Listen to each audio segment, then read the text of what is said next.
record. Okay.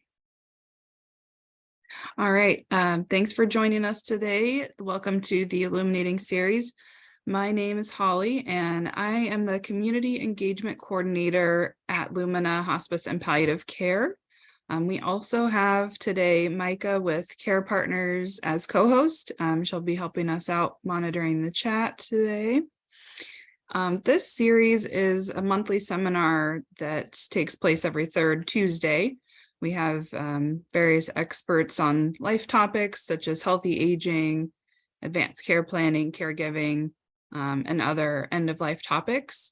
And for those of you who have joined us in the past, things might look a little bit different today and for the rest of this year because Lumina is partnering with the other hospices in the Alliance, which is the Oregon Nonprofit Hospice Alliance, or ONA, you may hear us call it.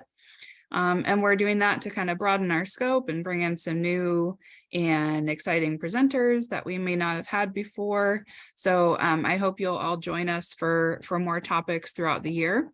And next month, we will be discussing exercise and caring for the caregiver. So for today's presentation, we're going to be hearing from Athena about cooking and nutrition for self-care. And so if you do have any questions throughout, go ahead or comments, go ahead and put those in the chat, and we will get to those as time allows. And of course, a recording will be available afterwards. And if anybody has registered, whether or not you're here present right now, you'll get an email with the recording and then any other resources that we might share today. So before we get started, and while I give a little bio about our presenter, I'm going to launch a quick poll here just to see who is in the room with us today. So go ahead and answer that based on why you're here today. Okay, so a little background about our presenter today. Athena is a registered dietitian nutritionist who has been with Lumina for 5 years. Athena is a board certified specialist in oncology and has been a clinical dietitian throughout her career with experience in diabetes management, heart disease, and palliative care. Okay, it looks like just about everybody has answered, so I'm going to end the poll there. So we've got about a quarter family caregivers, quarter hospice staff and volunteers, and then the rest are other category.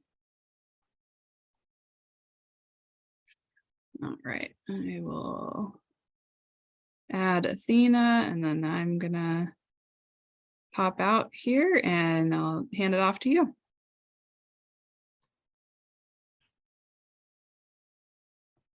Okay, thank you.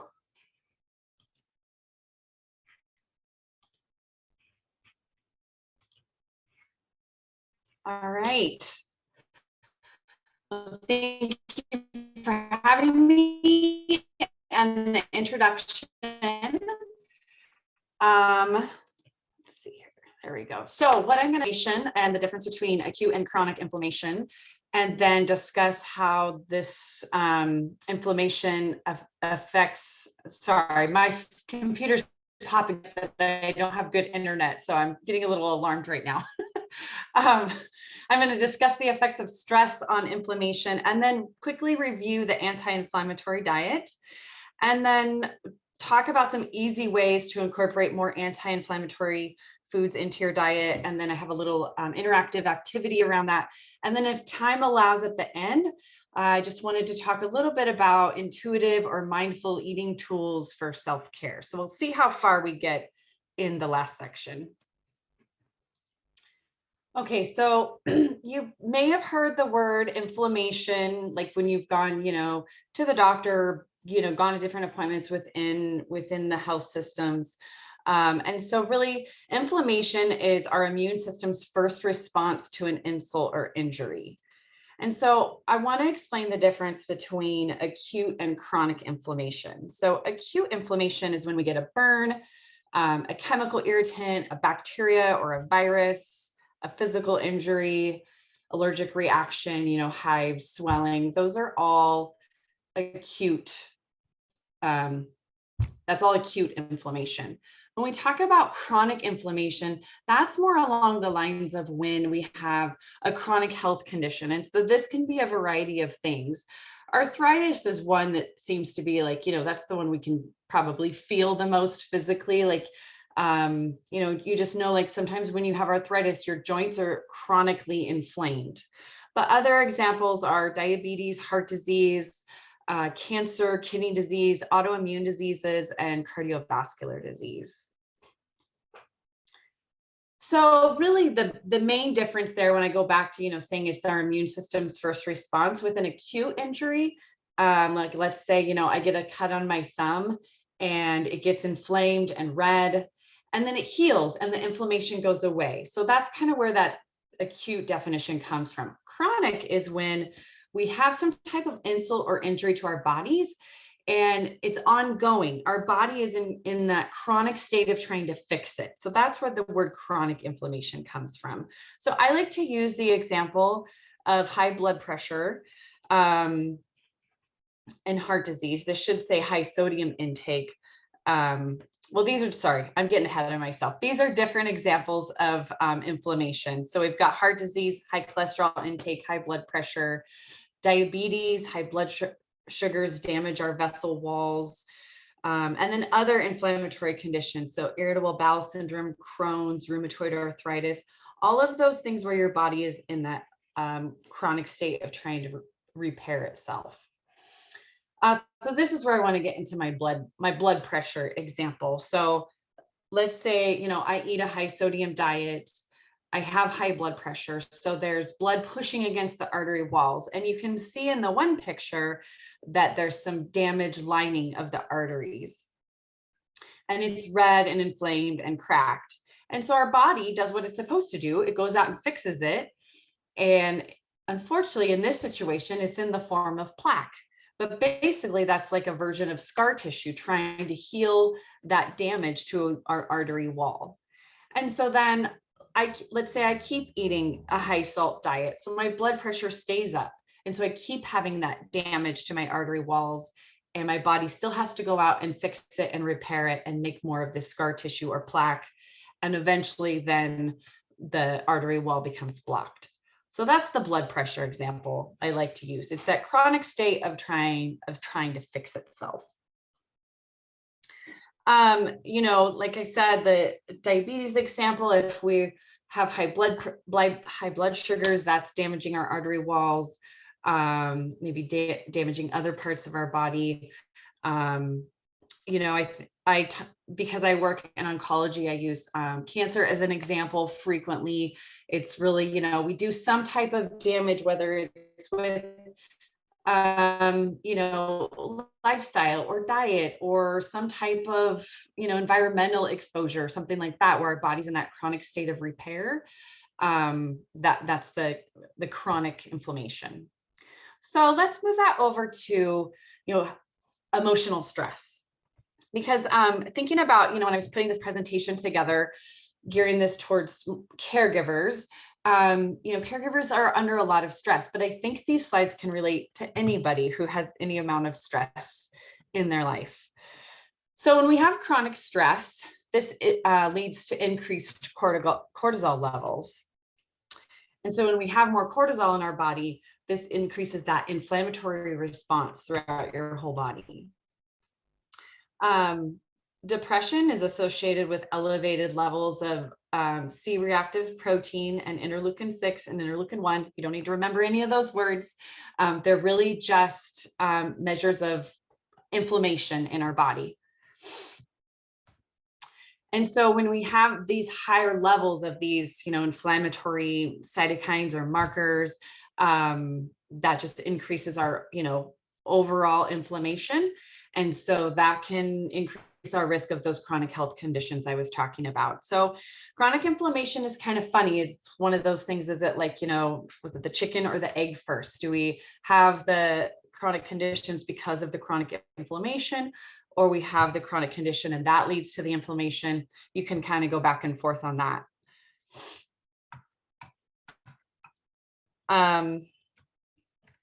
Okay, so then just a little more information on this. So prolonged stress and depression can lead to increased risk of infection, prolonged infection and delayed wound healing. So that kind of goes back to that inflammation piece. So we have that interleukin-6 that I was talking about is called a pro-inflammatory cytokine. We are supposed to have those. They're secreted by our cells as part of our immune response. So they're doing what they're supposed to be doing, but it's if they're chronically being produced, that's when it becomes an issue. So stress and depression can also promote more of the cytokine production. Stress, which disturbs our sleep, promotes more of that inflammatory cytokine production. And then chronic stress can just create long-term changes in how we produce those cytokines. So there's one study that I saw that it was a 6-year study, and this interleukin-6 cytokine was 4 times higher in caregivers for a spouse with dementia. So just kind of, making that point of that, all the things that we go through as caregivers or as just people dealing with depression and stress, our body is in a chronic state of trying to fix itself when we're going through those times. So relating that to food a little bit, within an hour of eating, let's say a high fat meal, and I chose that as an example because often, when we are under a lot of stress, we don't choose to eat carrots, right? We want something that sugar because it makes our brain happy. We choose a high fat meal because it's very satiating. We like how it tastes. We like the mouthfeel on our tongues. So tend to choose more high fat meals. The fat is in our blood and it's elevated for 5 to 6 hours. So when we eat a high fat meal, it floods the body with triglycerides, which increase those markers that I was talking about earlier, that C-reactive protein and interleukin-6. And then stress prolongs and increases how long those fats are in our blood after we eat a meal. So they're elevated after we eat, which is normal, but then they stay elevated because of the increased stress our body is having. And then on top of that, stress also alters how we digest foods. Many of us who are under stress, we know that, our digestion is not different. We maybe have more constipation or more upset stomach, more nausea. So it's changing how alters our gastric motility. And so if we're not moving food through like we normally would, then the high fat meal takes longer to work through our system. So those blood levels remain elevated. And then just one last thing, the vagus nerve activation is important in regulation of blood sugars after meals and insulin response. Stress and depression have a negative effect on how well that vagus nerve activation works. So sharing a lot of that information just for your knowledge, but I want to move on to, I feel like that information can get a little bit down, well, thanks for that. So let's move on to, what are some things we can do about it? So, when we talk about I'll be talking a little bit about an anti-inflammatory diet. Also, you can use the word the Mediterranean diet, but those diets have been shown to lower those inflammatory markers I was talking about, reduce cortisol. If we're working on, it sounds like you guys are going to be learning more about exercise next time. The more we can increase our muscle mass versus our fat mass, that's going to lower those inflammatory markers, reduce cortisol, and then just overall, improves blood sugars, improves cholesterol, which reduces overall inflammation. So this is just a couple of studies that I was going to share some information about. There was a group of people following a Mediterranean diet for 5 weeks. They had lower measures of inflammation after those 5 weeks. So I like to bring that one up because it kind of shows like it doesn't mean you have to be on a diet for years in order to get some type of results. It can happen pretty quickly. Another 12-week trial, this was a healthy diet, exercise, and stress reduction, reduced inflammation levels. And then once the trial was over, those inflammation numbers went back up. And then a Mediterranean diet, anti-inflammatory diet may reduce, risk of heart disease, lowers cholesterol levels. There's improved diabetes management, and all of those things just improve overall inflammation. Okay, so what are foods that increase inflammation? So this is a list of the pro-inflammatory foods. So saturated fats, so those are the fats that come from eating animal products. So eating a lot of, high fat meats, a lot of cheeses, a lot of high fat dairy products, hydrogenated fats and trans fats. Those are really more in our processed foods. The big place you will remember them from is, they were in the margarine. And all it is they took a vegetable oil, moved a hydrogen on it to make it solid at room temperature, because at that time we knew that plant-based oils were better for our hearts than animal fats. And so we like a spread that's solid at room temperature. And so once you moved this hydrogen, you got that nice spread texture. It was used a lot on crackers because it gives you that nice mouthfeel. And then over time, we learned that the hydrogenated fats and trans fats also increased inflammation and increased heart disease risk. I don't see them as much in our food, especially if you're working on trying to eat less processed foods. A lot of simple sugars. So when I say simple sugars, I mean things like, sugar sweetened beverages, a lot of like junk food sugars, candy, cookie, added sugars, adding extra, white sugar, brown sugar, honey, all those things, adding those extra sugars to your food. Those are all simple sugars. Fruits, grains, even if it's, white bread, even like potatoes, all of those things fall under complex carbohydrates. So it's really more of like added sugars we drink, and junk food type sugars fall in that simple sugars category. Processed meats, excess alcohol intake, and then excess salt intake. So those are all kind of the pro-inflammatory foods. So this is a list of the basics of an anti-inflammatory diet. I'm going to get into a little bit more on some of the pieces of it, but this is kind of the basics. So utilizing fresh foods as much as possible. So working more towards eating foods that are less processed. But I'm going to talk a little bit about that a little bit more, because I think a combination of choosing some whole foods and processed foods is kind of a tool that can be used if you're really busy as a caregiver. Working towards 2.5 to 3 cups of vegetables a day. Most people tell me that that's a lot of vegetables, that they don't eat that many servings. So that's going to be like a cup of leafy greens. If we talk servings, a half a cup of cooked vegetables is considered a serving, and then a cup of raw is considered a serving. And then 1.5 to 2 cups of fruit per day. Usually, I get some concern around that because, we've been told to like reduce our carbohydrate intake for so long that people feel like that's too much fruit. And it really isn't. Especially if you're spreading it out throughout the day. So if you have, one serving of fruit with breakfast, and then maybe a serving with lunch and an afternoon snack, if you spread it out, that's going to change, your insulin response, blood sugar response. So that isn't too much fruit or carbohydrate to have throughout a day. Incorporating seafood 3 times per week, following an overall low-fat diet. I'm going to talk a little bit more about fats. Changing your ratio of omega-6 to omega-3s, choosing more low-fat dairy products, unprocessed grains, and being mindful of your simple and added sugars.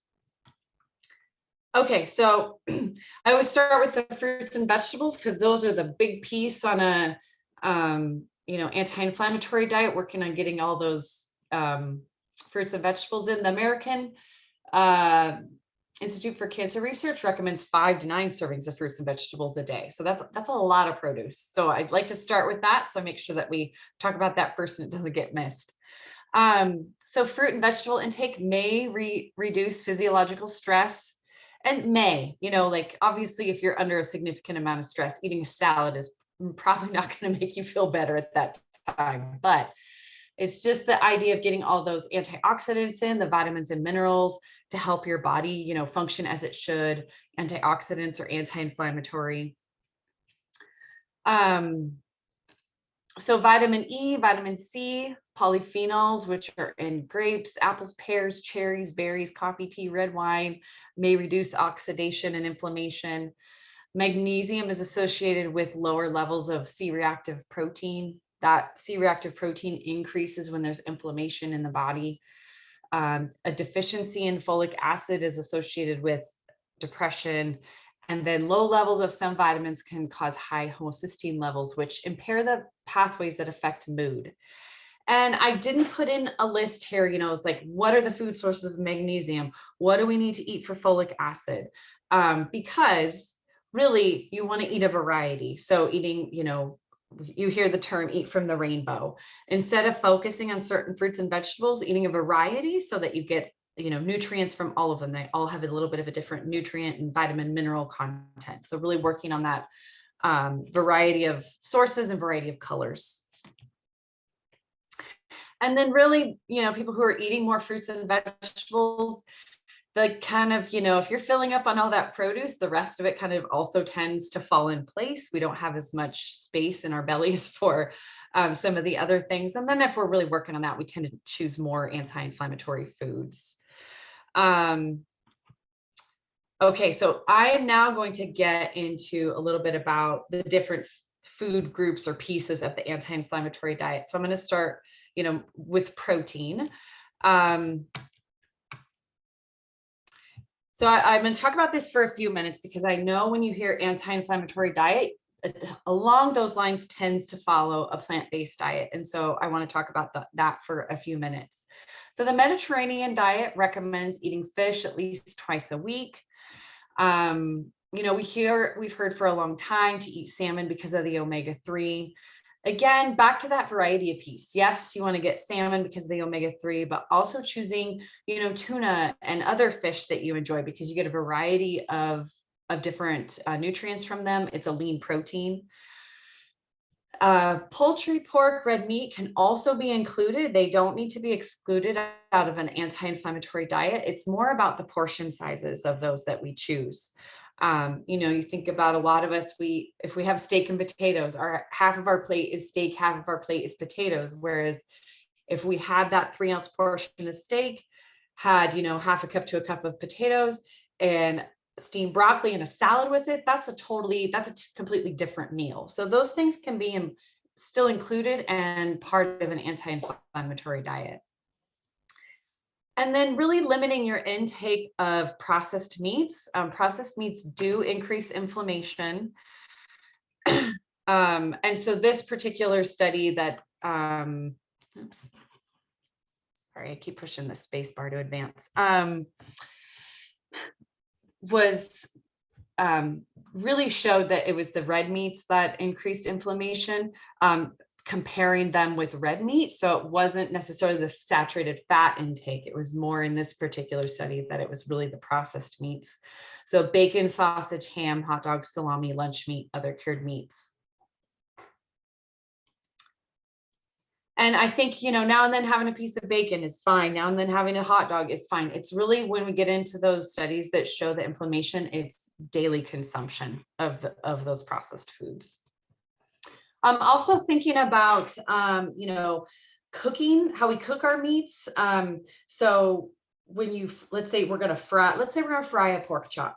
And so when we fry it, it's good that way. We like that, like little bit of caramelization.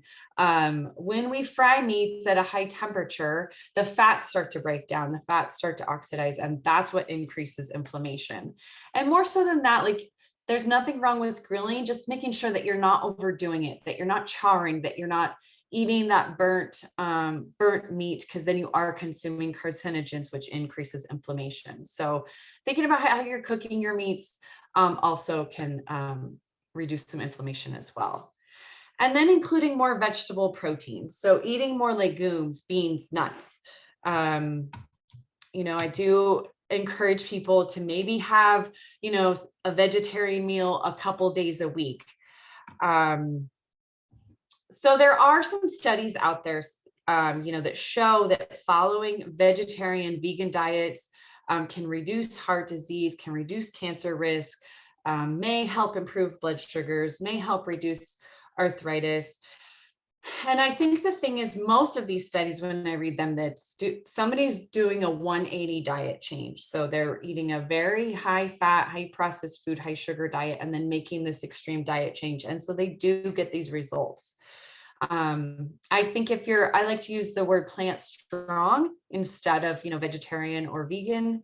Because if you're really working on getting in those fruits and vegetables I was talking about, picking lean proteins, eating more whole grains, you're going to get these same benefits.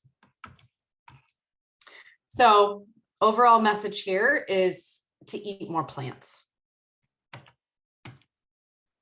Okay, moving on to dairy. So dairy can increase inflammation if you are choosing high fat dairy sources. So thinking about, eating a lot of ice cream, or, maybe coffee drinks with a lot of cream, those kinds of things, that can increase inflammation. If you have lactose intolerance and you continue to eat lactose and that's upsetting your digestive system, that would kind of be an example of chronic inflammation. So if you don't tolerate dairy, you should eliminate it. But the calcium and protein in dairy may have a protective effect. It's part of the DASH diet. Calcium is protective against certain cancer types. Making sure that we're getting enough iron in our diet is healthy. So a low-fat dairy product can definitely continue to be part of your meal plan if you wish. So these are, examples of low-fat dairy foods. Okay, and then I'm going to move on to the grains, or, I threw in carbohydrates, but I'm really going to focus on grains for a minute. So carbohydrates can be anti-inflammatory. I know that seems counterintuitive because we've heard for so long, to cut back on our carbohydrate intake. And we've been, hearing about low carb diets for such a long time, whether it, be Atkins or paleo. Keto is really popular right now. So we just, every couple of years, a new low carb diet comes out. So it really feels like when I talk about eating fruit and eating potatoes or eating some grains, like that's, we shouldn't be doing that. But really thinking about eating more whole grains like quinoa, bulgur, millet. They're good sources of fiber, which is really good for a healthy gut. They have lots of good phytochemicals in them. Increasing fiber and protein in your diet with beans and lentils. And really, it's not that carbohydrates are bad. It's typically our choices. What kind of carbohydrates are we choosing? So I have some pictures to show you about some different carbohydrate foods. So this is maybe like a typical, pantry, maybe someone's typical pantry. And you think about this, like everything's in a box or a can, has added sugars, may have added fats to it, but they're all carbohydrate sources. We've got noodles, we have cookies, we've got juice. There's some type of cookie dough bar there. So they're all carbohydrate sources. But it's probably more about like how they're packaged. How are we eating them? What sources of carbohydrates are they? And then just doing like, a comparison here, we've got a cupcake and a donut compared to Raisin Bran, a cup of oats, a whole wheat piece of pita bread.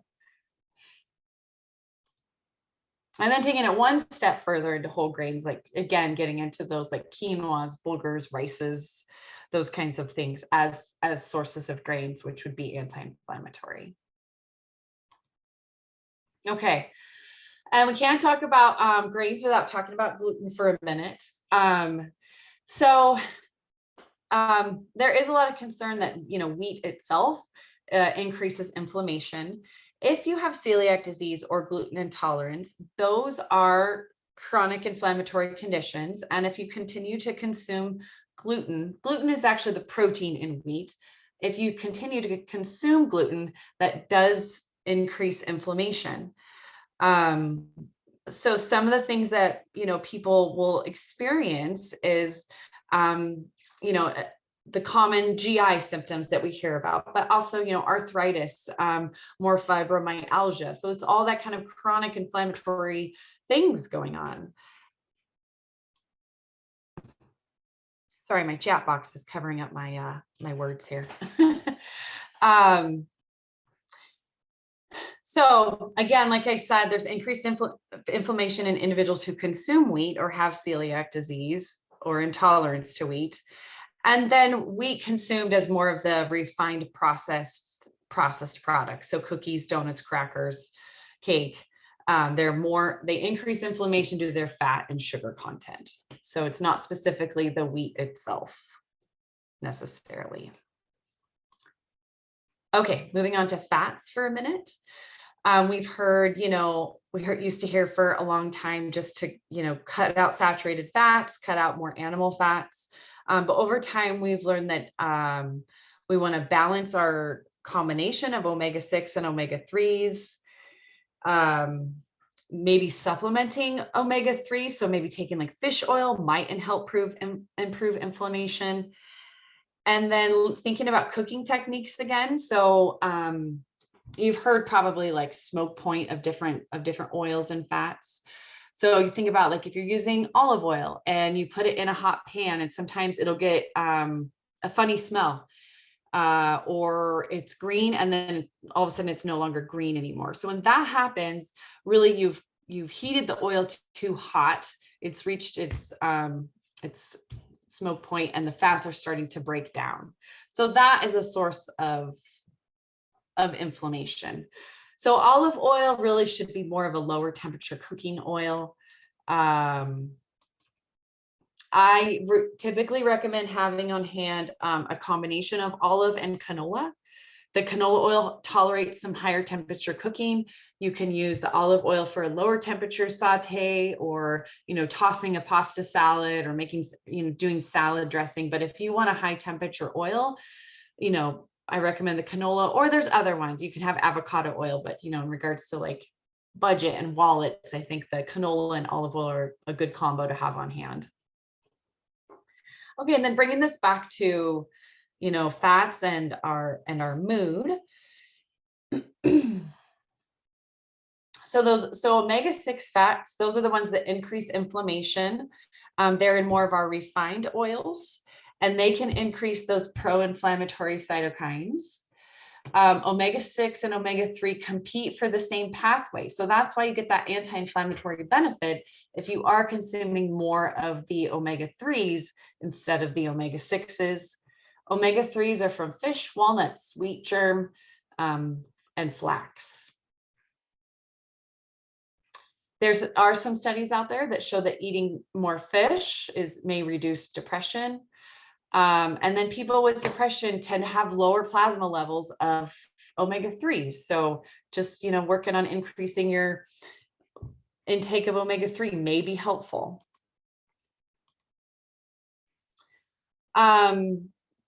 Okay, so then I have this chart here because I do get the question a lot of, how much,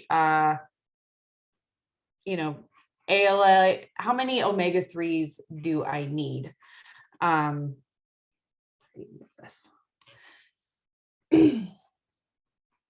So there's not really an established recommended amount for omega-3 acids. Usually if someone wants to take an omega-3 supplement or fish oil, I think 2 grams a day or 2,000 milligrams a day is a good number to start with. And then you get a combination of the AHA and ALA fats within that fish oil supplement. And you'll get these, recommended amounts if you're taking that much.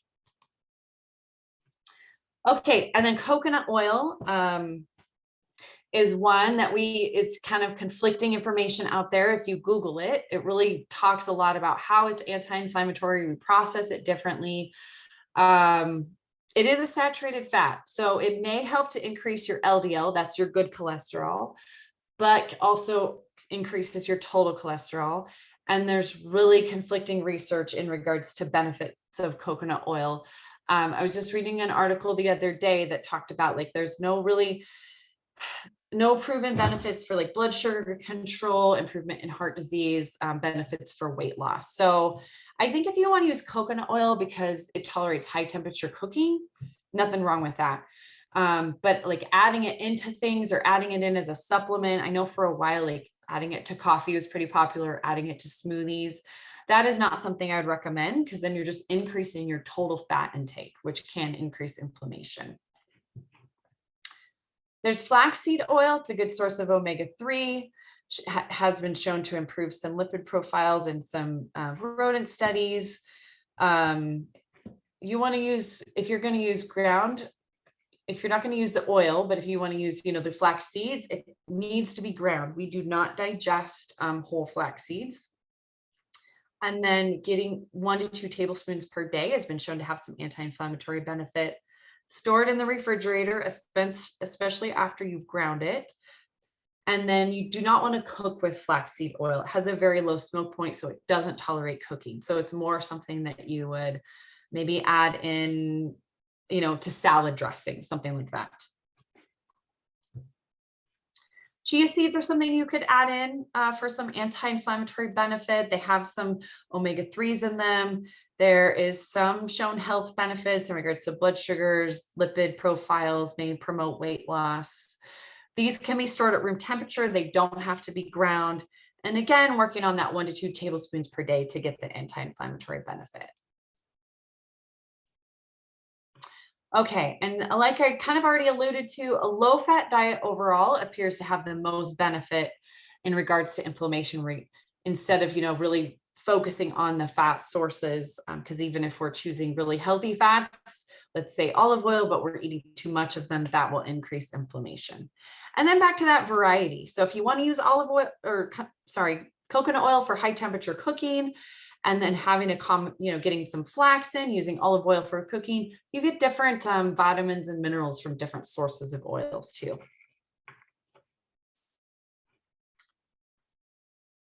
This is just a chart of the different smoke points of the oils. We can send this out if you're interested in it. Okay, so then kind of bringing this back, you may have seen this plate here before. And then over here, I also have a pyramid. So you may remember when you learned in school, I like to show this pyramid because in school, we learned that the grains were on the bottom of the pyramid. And so this one has your fruits and vegetables on the bottom. So kind of really having that, getting all those fruits and veggies in for the anti-inflammatory benefit. And then above that is some of your whole grains, and then moving on to your nuts, beans, legumes, fish, seafood. So just kind of as an example of maybe how the food grade pyramid has changed a little bit. And then the picture of this plate. So I know this can seem really basic. I really like this plate, especially, if you don't have time to cook a lot. This does not need to be like, you can put some things on this plate really, easily without doing a lot of food prep. So basically, when we're talking about this, a quarter of your plate should be your protein, a quarter of your plate should be your grains, a quarter your fruit, a quarter vegetables, and then, serving of dairy on the side. Thinking about combination dishes. So let's say I'm having spaghetti for dinner. Half of my plate is going to be the noodles and the, let's say, ground beef. And then the other half of my plate, let's say I'm going to have some steamed broccoli and maybe, I don't know, an orange with it or something. Or you could do half a plate of vegetables and a fruit on the side. This isn't an exact science. It's really more just about how it looks on our plate. So thinking about the spaghetti example again, normally when we eat spaghetti, it takes up our whole plate, and then maybe we have a side salad and a piece of French bread with it. So instead, have your spaghetti, have it take up half your plate, and then add in your fruits and your vegetables with it, or have half a plate of vegetables. Hamburger can fit on here. My hamburger is going to be the protein and the grain. And then I'm going to have, I don't know, fruit salad and carrots with it or something. So still eating some of the same foods that you're already eating, just making them look a little bit different on your plate to get that anti-inflammatory benefit, instead of thinking about, I have to change everything. Keep eating some of the things you're already eating and then just modify a little bit. Okay, so I think my next, oh, yes, let's do this real fast. And then there's a question on, get honey from local. Okay, so there's a question on honey. Yeah, so, okay. The question is that we get honey from local honey that has no added sugar. I thought natural honey was supposed to be good for your immune system. So I don't think that, thinking about sugars and added sugars, I go back to that, like sugar is sugar is sugar. We break it all down into glucose. So there's nothing wrong with honey. You might get a little bit of added benefit from choosing a local honey, um, and yes, it's good that it doesn't have added sugar in it, but it still is sugar. It still is sugar that you're adding to your food, which there's nothing wrong with. It's just something to be mindful of. And when we're talking about just carbohydrate foods in general, and honey falls into that, thinking about things that are good for your immune system, I'm going to make the comparison of, adding a teaspoon of honey to my tea or eating a cup of blueberries. So the cup of blueberries, I get the fiber, I get all the roughage. I don't digest it as quickly as I do the honey. So I don't have as much of a blood sugar and insulin response. I get all the antioxidants. Yes, I know some honey is promoted as having antioxidants in it, which it probably does, but not compared to having a cup of blueberries. I didn't get into like the glycemic response, and I'm running out of time, but that's kind of the quick and dirty of my answer about the honey. Okay, so quick and easy anti-inflammatory tips. So I just wanted to give you guys some ideas of how to get in more of that produce without spending your lives in the kitchen, because I know you're busy.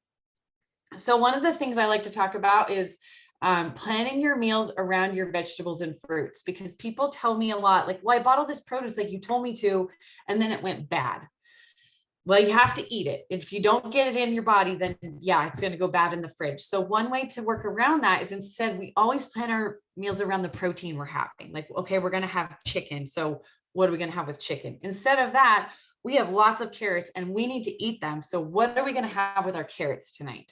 So planning your meals around your fruits and vegetables, using a combination of canned, frozen fruits, and veggies. Frozen veggies are easy to throw in the microwave and easy to throw in a pan to saute. Choosing some canned fruits in their own juice to get that serving of fruit in. You've got the microwave bagged veggies now that you throw in the microwave already in the bags, the veggie steamers or something like that. Buying chopped vegetables. You can buy, I see chopped broccoli, chopped cabbage, shredded carrots. Do some of those things to make it easy so that you will get more of those veggies in. Veggie trays are a great way to do it. Just buy a veggie tray. And if you don't want to do the ranch, grab some hummus to go with it. That way, you're working through getting a couple extra servings of veggies in throughout the day. Fruit bowls that are cut up. Salad kits are a good one. Getting some trail mix, having nuts and pumpkin seeds on hand to snack on. Canned beans, nothing wrong with eating canned beans. Most of us are not going to take the time to cook dry beans. So including those canned beans is a great way to get in protein, fiber. Tofu is not for everybody.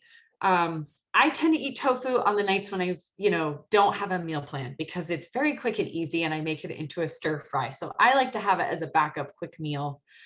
It's also really good roasted. Like if I'm going to do roasted veggies, I just cube up some tofu, throw it in with there, toss it with olive oil, salt, pepper, and roast it off. And I like tofu in that fashion.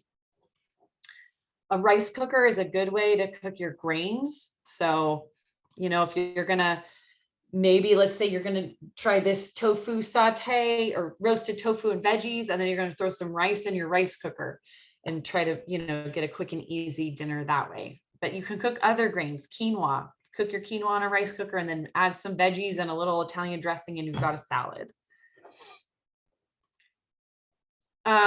One pot meals are great because then you've got your grains, your veggies, and a lean protein, and then making extra so you have leftovers. using canned salmon, frozen fish fillets, frozen veggie burgers. On really busy days, get some frozen plant-based meals, cottage cheese with fruit and veggies, fruit and yogurt, cheese sticks and fruit. And then there is some space in there, I think, for some convenience food. So you can get the microwave quinoa and rice, microwave rice cups. There's some of those grains that you can definitely throw in the microwave to make this more simple and easy and less time consuming. So I know that I didn't get into a lot of cooking and like meal planning in general, but I wanted to give you these tips and kind of show you that plate, because that is, if someone asks me about meal planning, that is typically what I recommend, is that you can use this plate. I think I get very simple about it when I talk about meal planning. Like, okay, I'm not going to use any fancy apps. I just want you to take a piece of paper and draw like 5 plates on it, blank plates, put the quadrants in them, and then write out what you have in your house already that you can put in the quadrants of the plate. So, if I think about what I have in my house right now, I know I have some frozen chicken breast in the freezer, and I know I have a big thing of mixed greens I need to eat. So just kind of thinking like, what do you have and how can you put it into those quadrants on the plate? So if you guys are open to doing a quick little game with me, I like to call it What's in Your Freezer. So if you could type in the chat one thing you have in your freezer, and then maybe put in there too, like some other items you have in your fridge that could go around it. So kind of just what I did. Like I just said, I had some chicken in my freezer, and I know that I have these couple things in my fridge that I need to eat. That's the thing, in order to get through the produce, like what is in my fridge that I need to eat and what can it go with, how can it go with other foods? So if anybody's brave, go ahead and put what's in your freezer in the chat.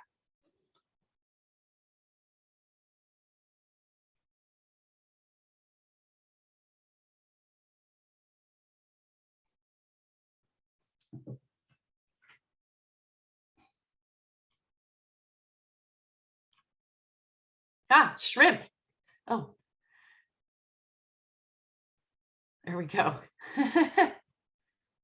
Perfect. So shrimp, you could do the little microwaved rice.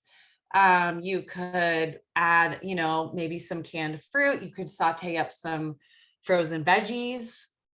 You can just use fresh fruit, veggie lasagna, bagged vegetables, and lean cuisine meals. Great. A veggie lasagna and your bagged vegetables, you've already got 2 pieces or 3 pieces of that. You've got your protein, your veggies, and your starch. Lean cuisine meals are good.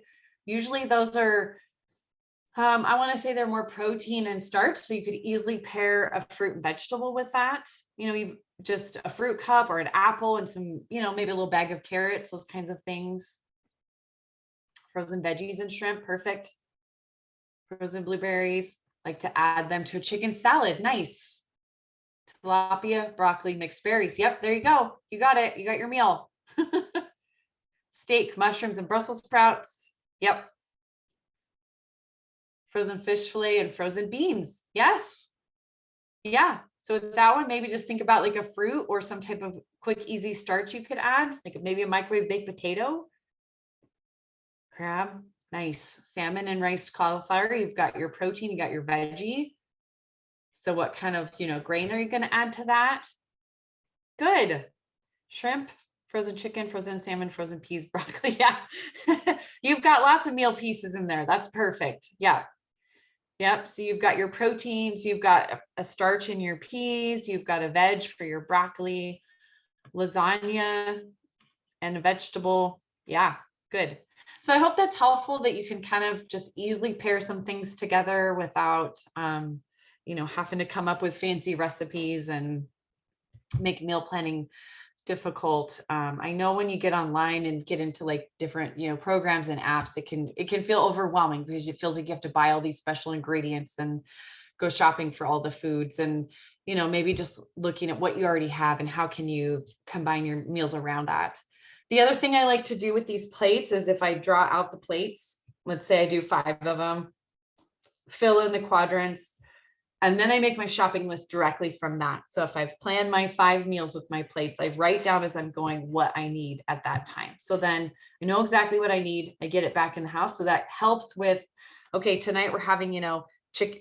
Oh, this happens a lot, right? Like we're like, okay, we're gonna have chicken and rice. Oh, we don't have rice. Oh, the chicken's still frozen. Let's just go get pizza, but which still happens, that we're human beings. But having your meals planned out and then having your shopping list ready to rock and roll can help with a lot of that. Okay, how much time do I have left? Okay, bummer. I wanted to get into more of the mindful eating activities, but maybe I could come back another time. So I would like to do questions for the last few minutes, if you have any questions for me.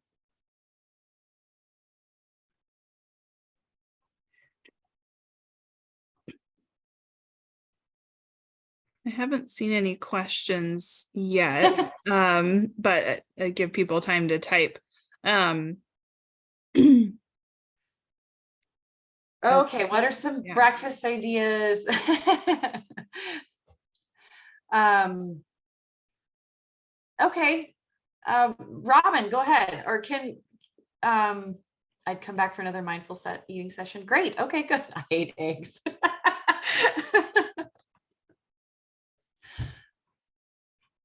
Yeah, so we had a question, what are some breakfast ideas besides eggs? I think even if you don't like eggs, it might be, cholesterol might be a concern for some people. Right. Yeah. So I think, other people could chime in here too with their breakfast ideas, but there's I'm gonna stop this so that I can see faces.